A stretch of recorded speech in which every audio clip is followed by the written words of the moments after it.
Bunda, apakah kalau lagi kambuh asam lambung atau banyak gas itu biasanya ada kayak telur muncul di perut kanan ya, sebelah kanan. Jadi kayak jendelan di perut sebelah kanan. Ini juga pernah aku tanyakan ke dokter ya. Jadi itu wajar karena adanya banyak sensasi. Kemudian yang kedua adalah ini ada sensasi panas di tenggorokan ya.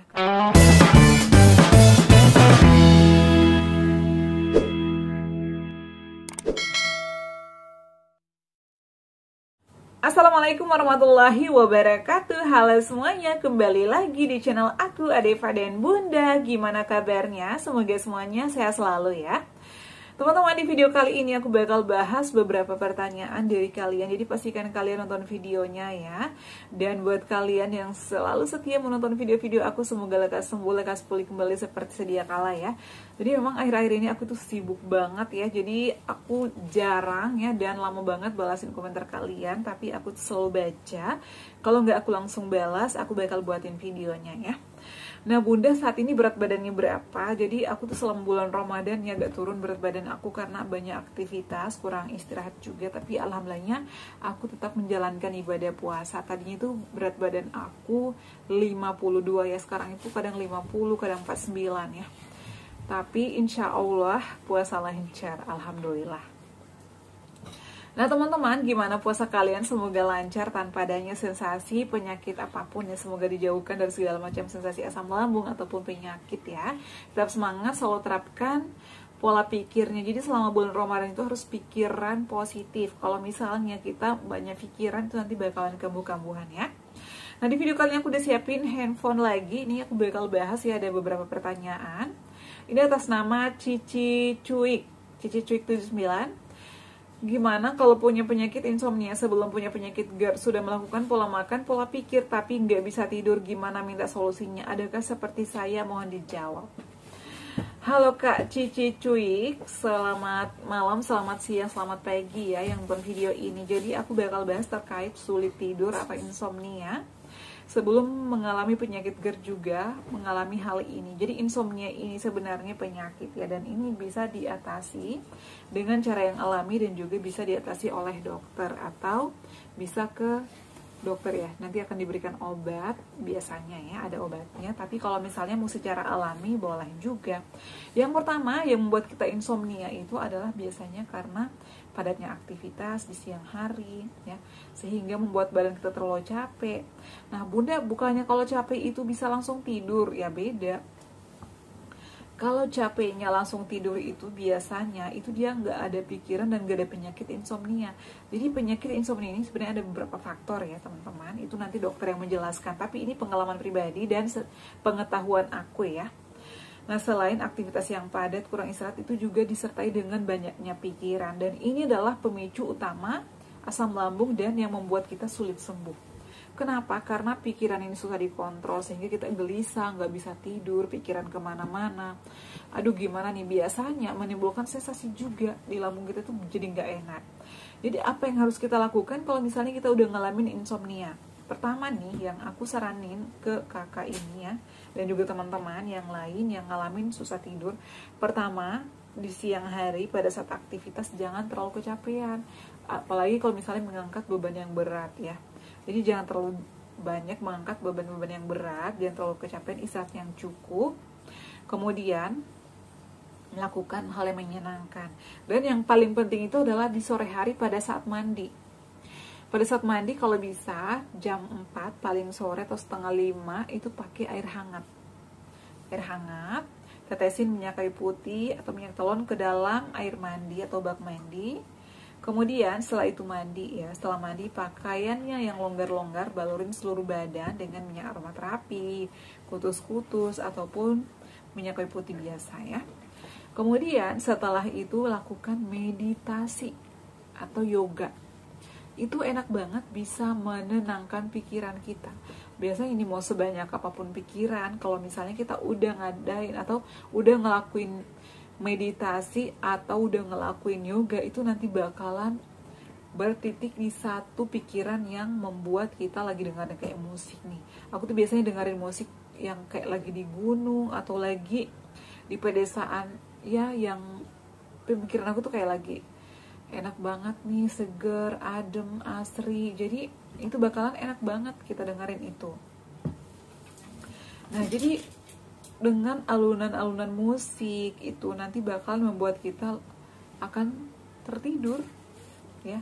Jadi aku tuh biasanya di sore hari melakukan meditasi, dan pada saat mau tidur aku lakukan yoga kualitas tidur. Untuk yoga kualitas tidur tuh banyak loh di YouTube. Jadi YouTube itu sudah menyediakan banyak video-video yang bermanfaat untuk kita semua.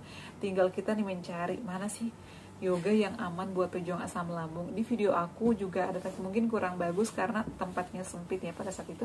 Tapi kalau kalian mau contoh yoga yang aku lakukan ya, boleh dicek. Di video-video aku tuh udah banyak teman-teman.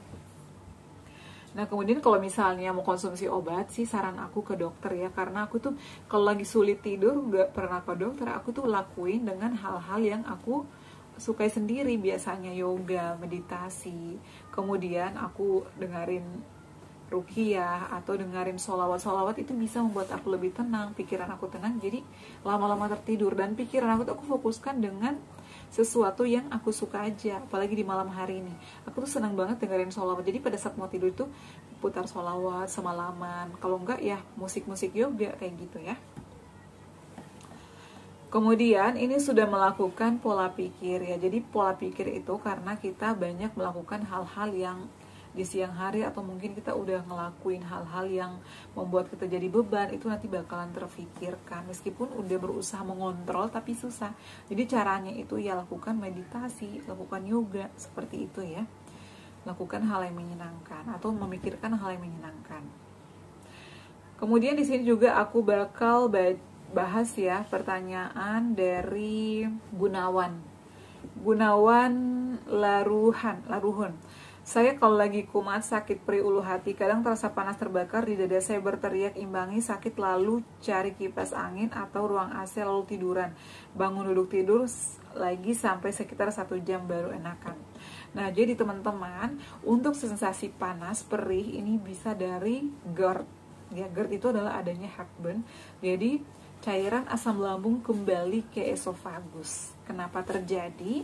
Ya biasanya dari pola makan atau mungkin menu-menu makanan kita yang masih tidak terkontrol ya. Suka makan pedas yang berlebihan, makan yang goreng-gorengnya, berminyak, kemudian makan yang pedas yang kecut, soda, kafein, kopi, teh, itu berbahaya buat kita ya, yang ada riwayat asam lambung ataupun GERD. Jadi dihindari dulu. Kemudian selain itu juga penyebabnya berbaring ya setelah makan. Biasanya baru juga selesai minum, habis makan ya, langsung tiduran, itu nanti langsung muncul sensasinya, kadang kayak berdebar-debar, kemudian kadang panas di dada, kadang sampai ngap, kadang kayak ketenggorokan itu kayak panas, nggak enak, kadang asam, pahit di mulut. Itu juga pernah aku alami. Ya. Kemudian caranya gimana mengatasinya? Kalau kalian udah ngalamin hal ini, pertama adalah tenangkan pikiran, duduk selonjoran atau lipat kaki.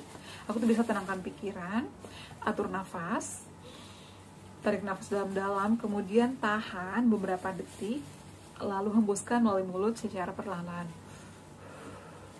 Tenangkan pikiran. Kalau misalnya lagi kumat, jangan dipaksakan puasa. Kalau mau dipaksakan puasa ya, takutnya nanti makin kambuh. Kemudian biasanya kalau udah gak tenang nih, aku tuh minum air putih. Setelah minum air putih, kalau udah enakan nih perutnya, ini juga boleh dilakukan. Kalau misalnya selonjoran sambil tiduran di ruang AC atau di ruang kipas angin, itu nanti bisa menenangkan pikiran kita, membuat kita adem. Ini juga bisa dilakukan ya. Aku pernah disaranin sama dokter kayak gini, tapi jarang sih aku lakuin. Aku tuh hanya menenangkan pikiran aja di suatu ruangan yang menurut aku adem dan nyaman kayak gitu ya.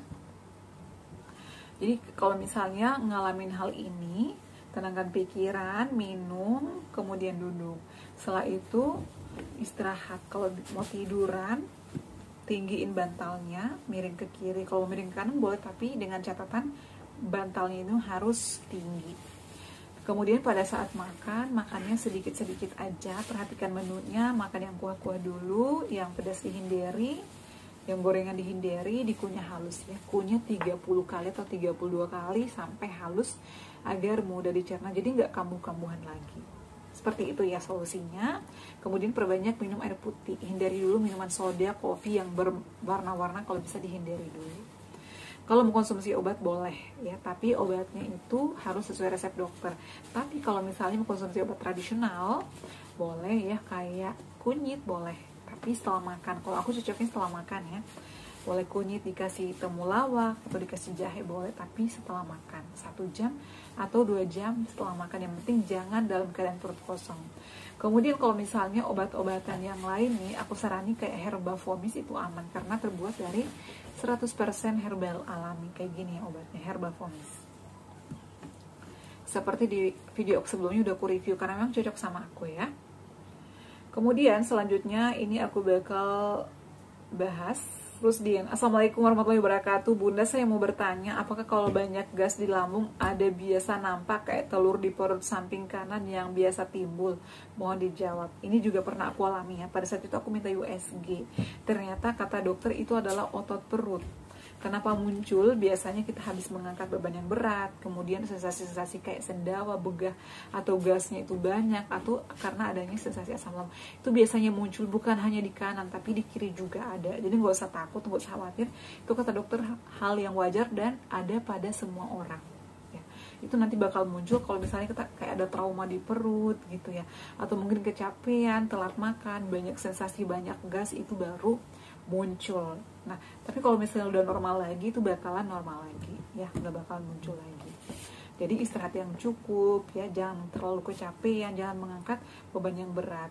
Kalau misalnya udah nggak ada sensasinya, itu nanti bakalan hilang sendiri ya. Kemudian selanjutnya aku bakal bahas lagi atas nama Rohini Roh. Bun, kenapa ya aku hampir 1 bulan full ini mual gitu, tapi alhamdulillah nggak muntah, tapi itu pun setiap dingin apa ataupun stres, gimana cara nanganinya? Jadi mual ini juga bisa dari asam lambung ya. Asam lambung naik itu bisa mual. Kemarin tuh aku sampai muntah-muntah. Kenapa? Karena masuk angin dan telat makan. Jadi mual ini dari asam lambung biasanya karena kita telat makan, kemudian asamnya terlalu berlebihan. Jadi ada sensasinya kayak mual, kadang pahit di mulut. Cara mengatasinya gimana? Minum air putih hangat, kasih gula, kemudian bisa juga dikasih jahe, misalnya rebus jahe, dikasih kunyit boleh, kasih gula aren boleh. Kemudian setelah itu diambil airnya, konsumsinya itu setelah makan. Kalau bisa konsumsinya di malam hari. Aku biasanya konsumsinya sore hari setelah makan ya, pada saat itu sebelum puasa. Tapi saat ini sih udah enggak ya, alhamdulillah udah normal. Jadi kalau misalnya udah ngelakuin itu, biasanya itu udah haknya bakalan keluar dan mualnya itu berhenti. Jadi jahe ini adalah salah satu herbal yang bisa mengatasi mual, perut kembung, mual, sendawa-sendawa ataupun mungkin muntah. Itu bisa diatasi sama jahe ataupun gula putih. Kalau misalnya lagi nggak ada jahe di rumah nih, pertolongan pertama yang harus dilakukan adalah ambil air hangat, kasih gula putih. Setelah itu diaduk konsumsi. Konsumsinya boleh sebelum makan, boleh setelah makan. Tapi kebanyakan sih aku setelah makan ya. Dan makan nasi kalau lagi mual itu harus nasi padat ya. Nasi padat, tapi harus dikunyah halus. Kalau mau makan bubur juga boleh, tapi harus agak banyakan ya. Seperti itu. Semoga Kak Rohini Roh ya nonton video ini. Dan satu lagi, nggak boleh stres, karena kalau misalnya makin stres, makin banyak pikiran, apalagi kalau misalnya di ruangan yang dingin AC ataupun lagi perjalanan, itu nanti bakal makin mual karena asam lambungnya naik. Jadi cairannya itu, gasnya itu naik, makanya kita kayak mual, mau muntah nggak bisa, tapi kayak ada yang mengganjal, pengen muntah aja gitu. Aku juga pernah ngalamin ini ya.